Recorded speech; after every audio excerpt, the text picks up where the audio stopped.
Hi, I'm Nick Lattiser. I'm a security analyst at Kai Security, and today I'm going to be talking about wireless security. I've heard people say that wireless technology is the next light bulb for households and businesses, and I agree with that.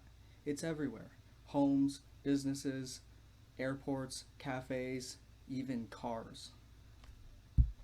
So naturally, threat actors are going to focus heavily on attacking it. That's why it's really important to understand the risks and vulnerabilities associated with using Wi-Fi. There really is no better time to secure your network than now. Just focusing on leading brand names, there have been over 30 major data breaches. And that's just one of the ones we know about. I wouldn't be surprised if the number for smaller businesses was a lot higher. And to make things worse, a lot of companies don't even prioritize wireless security in their budgets. That makes them a lot more susceptible to wireless attacks. Whether you're a small business or an individual, it is important to know about the risks of using Wi-Fi.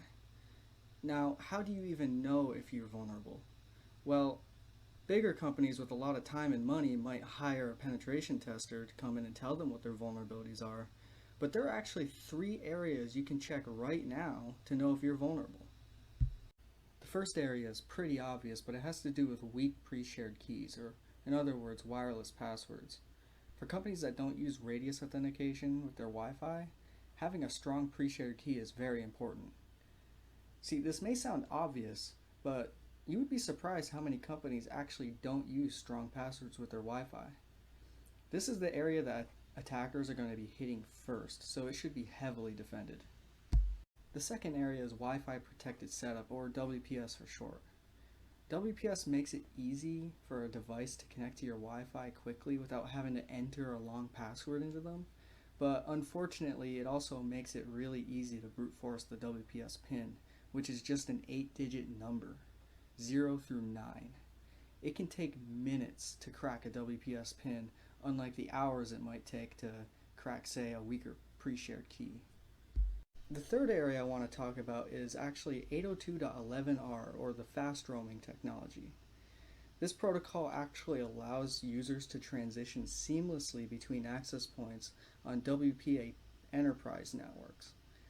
But on WPA personal networks that use pre-shared keys, it actually introduces a vulnerability into them.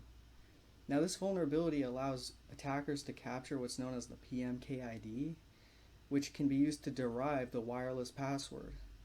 After that, it's just a test of whether or not your password is secure. So how do you protect yourself against these vulnerabilities? Well, just like before, there are actually 3 ways to protect against the 3 vulnerabilities. For weak pre-shared keys, you would think that just making the password longer and more complicated would be the solution, and partly you'd be right. You could effectively make your password gibberish and it would maximize the security, though nobody wants to remember a type of password like that.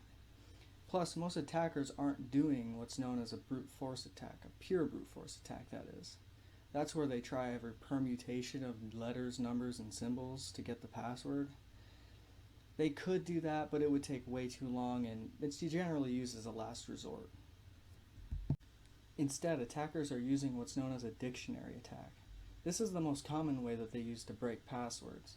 Essentially, a dictionary attack is where they have a massive list of usernames and passwords and all kinds of other words that have been taken from past data breaches and websites on the deep web. It's such a big file that it takes multiple hours for a computer to actually go through, but it's a lot faster than a pure brute force attack. The best way to actually protect yourself against this is to use a unique password that is both convenient enough to want to remember, but too unique to actually show up on a word list somewhere. Because mainly word lists are made up of past breaches. So you don't want to use passwords you've used on other sites before in case they've ever been breached. And you want to avoid common pitfalls like using usernames that you've used before, or pet names or birthdays. Make it unique. Now, the solution to WPS is actually pretty straightforward. Just disable WPS whenever you're not using it. You can turn it on and off again as needed, but this will actually prevent a whole host of attacks that could be performed against your network. So for WPA2 personal networks, The best thing you can do when you have fast roaming technology or 802.11r enabled is to just disable it. Most router vendors will allow you to change these settings, though I am familiar with some that don't. And for WPA2 enterprise networks, you don't have to turn anything off. The authentication methods for that are totally different from WPA2 personal and don't actually introduce vulnerabilities into it. So you're safe there. Just to sum things up, first thing you want to do is make sure that your password is both convenient enough to remember but unique enough to not show up in a word list. The second thing you want to do is to make sure WPS is only turned on when absolutely needed and then turned right back off again. And then the third thing you want to do is make sure that 802.11r or fast roaming technology is not enabled on WPA2 personal networks.